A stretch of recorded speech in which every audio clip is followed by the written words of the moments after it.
Hello everyone, my name is Annalise and I am the oldest child in the MJ family, and today I'm going to be talking to you about 3 differences that I've noticed between American and German schools based on where I went to school in the US versus where I go to school now. In the US, right before we moved, I was able to attend 9th grade at an American high school, and currently I am in 9th grade at a German gymnasium because of my birthday and also just needing to catch up on some things in school. So today I'll just be telling you about my experiences and things I've noticed. If you've had a different experience, feel free to leave a comment and I'd love to read over that and see what maybe you've experienced that's different from mine. So without further ado, let's get on to my first thing that I've noticed, and that is the schedules. In America, we start and end school every day the same time. So at my school, we started at 8:40 a.m. and ended at 3:40 p.m. Here in Germany, however, we start normally at the same time, which at my school would be 7:45 a.m., so about an hour earlier than in the US, but we end at different times. So some days you may have 7 periods, some days you may have 8 or 6, sometimes even 5. It all depends on how many classes you have that day. And that was something that definitely took a bit of getting used to instead of having a set time when you got out of school.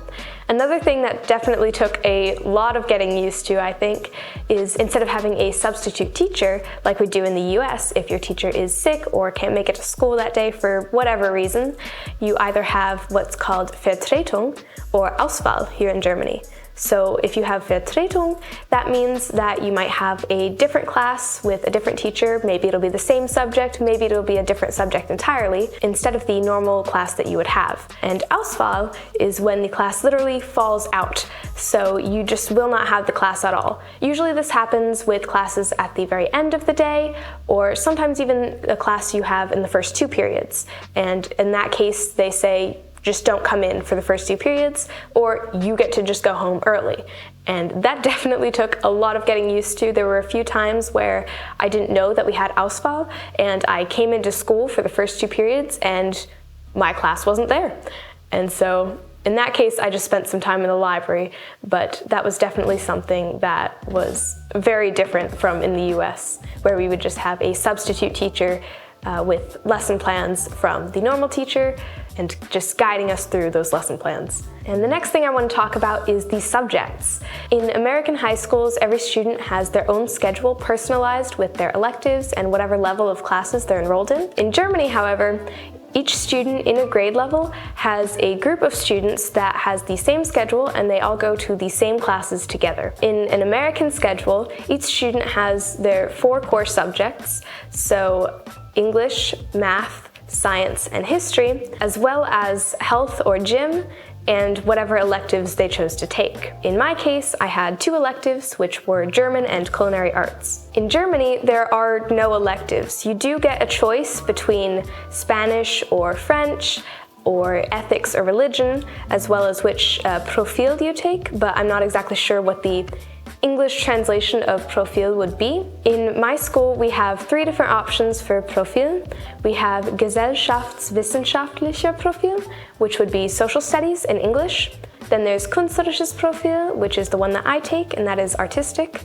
And then there is Naturwissenschaftliches Profil, which would be science. So other than those choices for subjects, your schedule in Germany is kind of set in stone, and you go to all of those different classes with the same people every day, every week. Another difference that definitely took some getting used to for me is the amount of subjects you have. In the US, you might have 9 subjects in a week at most. In Germany, however, you have, on my schedule, there is 16 subjects that we have every week.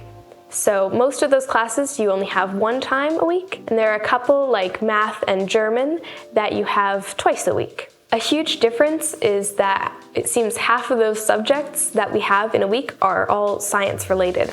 In the US, we would only have 1 science class per year, whereas here we have physics, chemistry, biology, all in the same week. Even after living here for a year and a half, I'm still getting used to the amount of subjects that we have in a week. Next thing I want to talk about is the grading system. In the US, we use letters A through F except for E. Why we leave B out, I'm not exactly sure.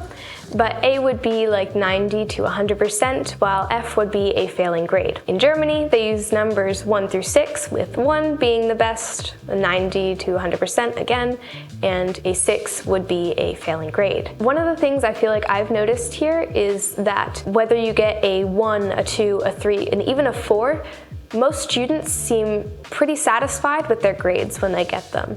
You know, some of them still want to do better, obviously, if they get a 3 or even a 4, but they're not too upset about it.